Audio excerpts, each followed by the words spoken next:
నమస్తే ప్రేక్షకులకు దీపావళి శుభాకాంక్షలు. దీపావళి వచ్చిందంటే ప్రపంచవ్యాప్తంగా పండుగ వాతావరణం నెలకొన్నట్టే. అమావాస్య నాడు వచ్చే అద్భుత వెలుగులు దీపావళి.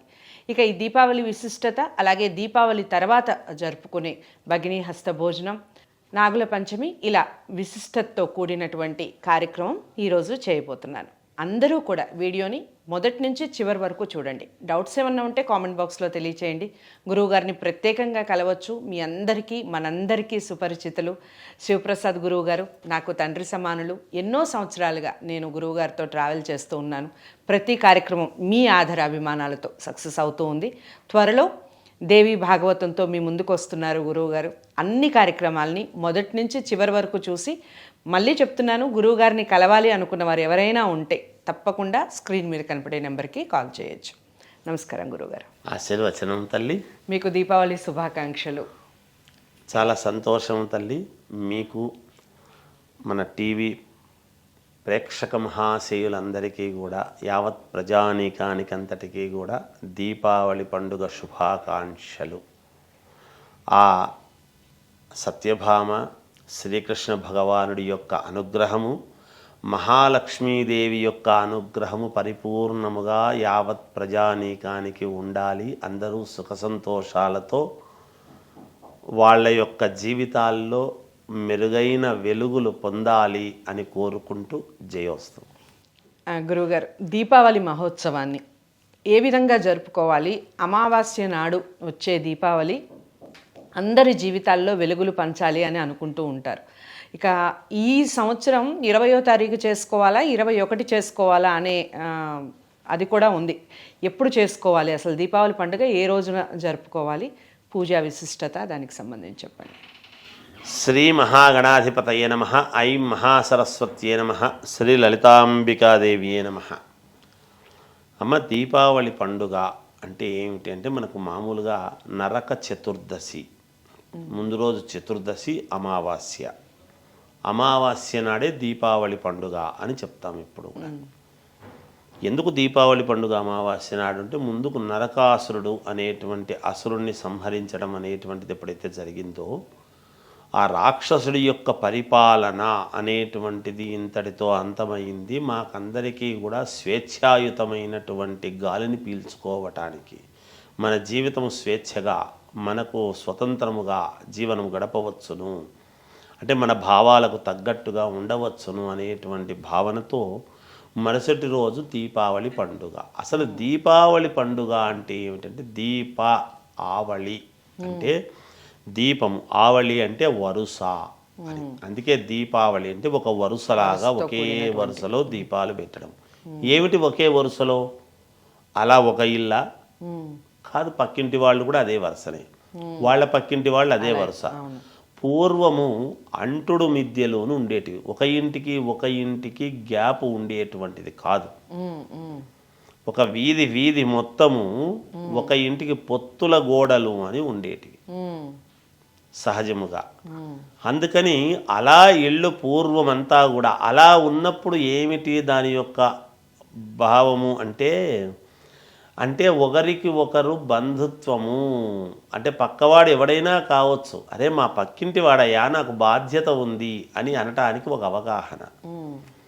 అలా అందుకే ఏదైనా ఒక ఇది అంటే, అరే పక్క వంటి వాళ్ళు, ఎదురింటి వాళ్ళు, ఒక వీధి వాళ్ళు, మా వీధివాడు అని అందరూ ఇవ్వుకుమ్మడిగా ఏ కష్టము వచ్చినా, ఏ సంతోషము వచ్చినా అందరూ గుమిగూడి చేసుకునేటువంటి పద్ధతి విధానము ఉన్నది. కాబట్టి అలా దీపావళి అని, దీపాలు అప్పుడు విద్యుత్ దీపాలు అనేటువంటివి లేవు కదా తల్లి. పూర్వం అంతా ఇంటి ముందు దీపాలు, కాగడాలు అవి వెలిగించి ఎవరి ఇండ్ల ముందు వాళ్ళు వెలిగించేటప్పటికీ ఆ వీధంతా కూడా ఏమయ్యా ఈరోజు వీధంతా వెలిగిపోతుంది అంటే, ఓ ఏదో పండుగ.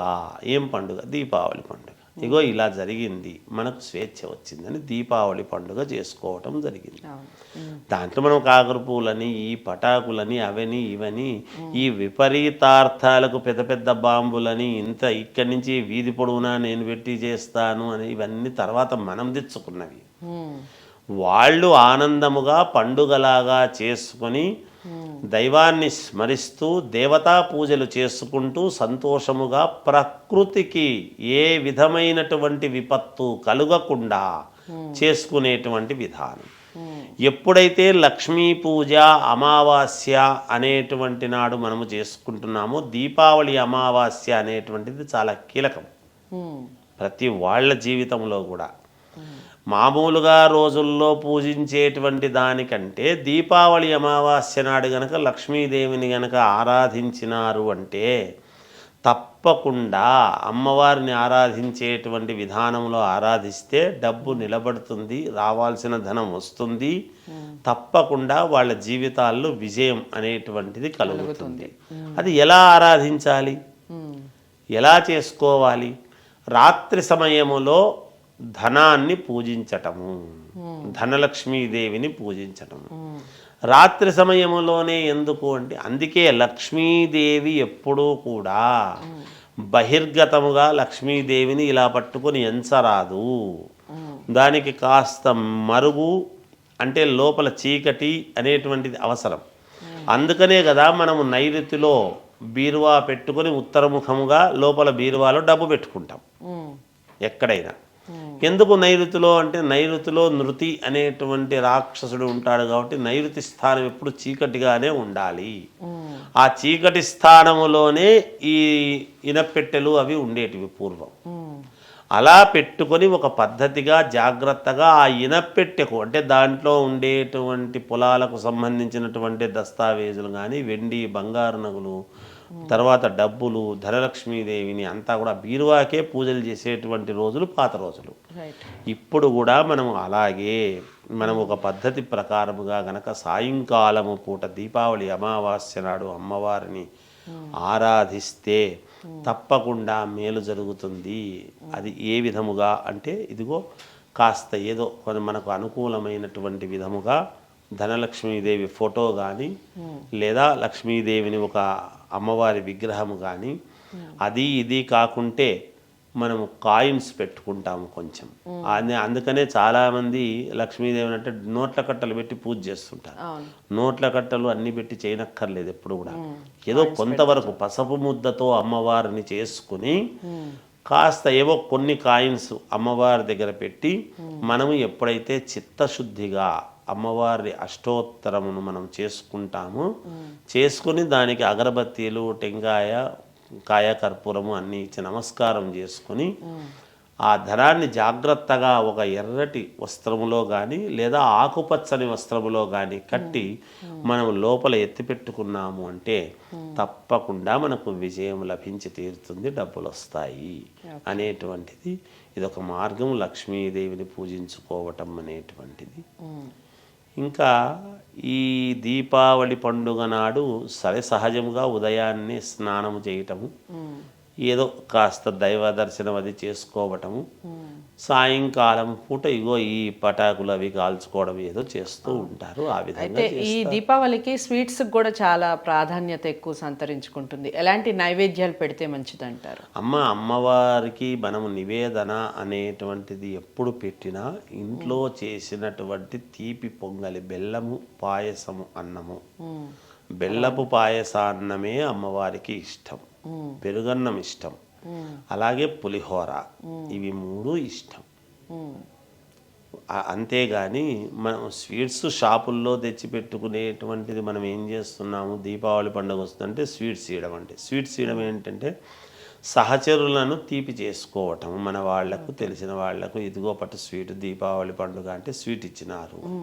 పండుగ స్వీట్ ఎందుకు ఇస్తున్నాము అంటే ఏదో తీపి పదార్థం ఇచ్చినాం, మధుర పదార్థం అంటే ముందు మాట్లాడంగానే కాస్త తీయగా మాట్లాడవయ్యా అని అంటాము కదా.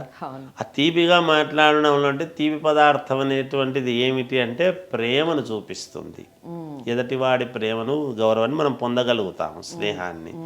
పోగానే ముందు కారం అయితే ఏం కదా, అది కాదు కదా సంస్కృతి మనది. అందువలన ఈ తీపి పదార్థాలు మామూలుగా స్వీట్ షాపుల్లో తెచ్చుకొని అందరికీ ఇచ్చుకోవడానికి చేయడానికి పనికొచ్చేదే కానీ నివేదన అనేటప్పుడు మాత్రం స్వీట్ షాపుల్లో తెచ్చినవి పనికిరాదు. ఇంట్లో తయారు చేసి పెట్టుకోవడమే శ్రేయోదాయకం తల్లి. అలా చేసుకుంటేనే మంచిది. ఓకే, చాలా చక్కటి వివరణ ఇచ్చారు గురువుగారు. వీడియో నచ్చింది కదా, నచ్చితే తప్పకుండా లైక్ చేసి అందరికీ షేర్ చేయండి. ఛానల్ని సబ్స్క్రైబ్ చేసుకోవడం మర్చిపోకండి. మరో మంచి కార్యక్రమంతో మళ్ళీ మీ ముందుకు వస్తాను. నమస్తే.